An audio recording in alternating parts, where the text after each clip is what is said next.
Monsieur le Président, mes chers collègues, rien de ce qui concerne l'industrie, et notamment l'industrie ferroviaire, ne peut ni ne doit nous laisser, conseillers régionaux des Hauts-de-France que nous sommes, indifférents. La fusion des activités de construction ferroviaire d'Alstom et Siemens ne peut être envisagée sous le simple angle de la stratégie économique de grands groupes industriels. Cette fusion annoncée doit aussi être abordée sous l'angle plus large de la stratégie industrielle de l'État. En l'espèce, pire, nous ne savons pas sur quel pied danser, tant les signaux envoyés varient lorsque l'on compare l'attitude du gouvernement dans ce projet de fusion du ferroviaire et celle qui est tenue dans le dossier de l'industrie navale avec STX.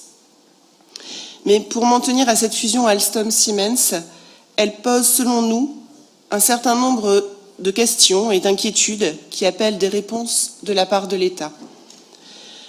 Le premier questionnement tient à l'annonce, je cite, d'un mariage entre égaux. Mais personne n'est dupe. Dans cette affaire, on ne construit pas un champion européen, mais bien un champion allemand. Pour s'en persuader, il suffit de lire le contenu de l'accord. 50,6% du capital du nouvel ensemble appartiendra à Siemens, qui aura 6 des 11 sièges du conseil d'administration. Sans parler des activités de signalisation les plus importantes et les plus stratégiques qui resteront basées en Allemagne.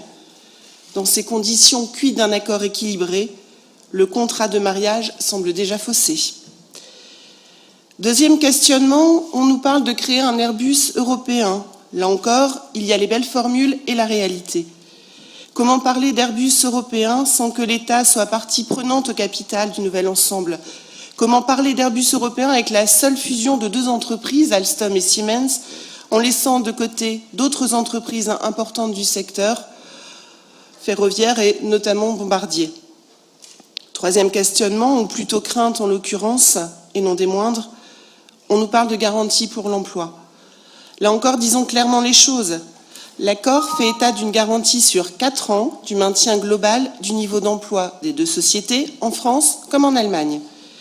Mais le président d'Alstom, dans une interview hier aux Échos, précise tout de même, je vais prendre le temps de le citer car les mots ont un sens, « Nous nous engageons à ne fermer aucun site et à maintenir le niveau global d'emploi d'Alstom en France et en Allemagne. Cela n'exclut pas des ajustements spécifiques et ne nous empêchera pas de traiter les creux de charge de manière socialement responsable. » Que de termes délicats pour dire des choses peu rassurantes pour l'emploi, car chacun ici aura bien compris que cela laisse la possibilité de réduire les effectifs sur les sites en sous-charge. Voilà, Monsieur le Président, mes chers collègues, 3 sujets d'interrogation et de crainte qui ont conduit le groupe des Républicains et apparentés à soumettre à l'approbation de notre Assemblée ce vœu.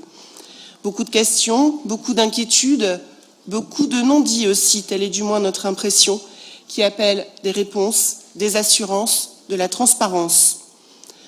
Par ce vœu, nous demandons que l'État soit partie prenante au nouvel ensemble en participant au capital. Il en a la possibilité en levant son option sur les titres détenus par Bouygues. Ce matin, sur le site de Petite Forêt, le ministre Le Maire s'est voulu rassurant par la parole.